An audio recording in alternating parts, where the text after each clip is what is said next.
things we are seeing outside here, someone must fold their sleeves. Someone must be ready to invest energy for there to be results. Hard work. We are raising a very lazy generation. I'm waiting for them in their 40s.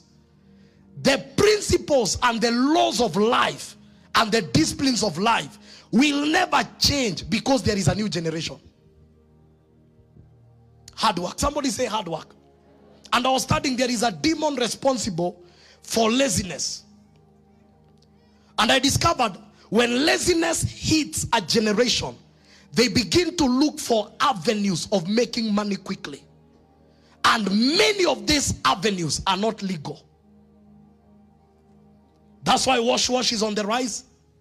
Quote and unquote, Forex is on the rise. The conversations that we don't want to have as Kenya is not about femicide. I'm sorry that, nobody has a right to take another person's life, whether they are prostitutes or not. You have no right over another person's body. But there is a conversation we have refused to face. It is called, where are our morals going? The day we'll have that conversation, our girls will not die carelessly.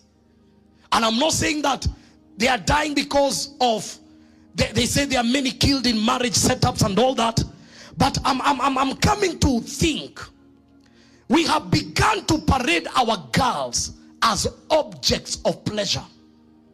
That all a man needs is money. And all a girl needs is a man with money. Listen to all our radios. How I pray that those who are running with the campaign of femicide, which is a very good campaign, can go to the root cause and begin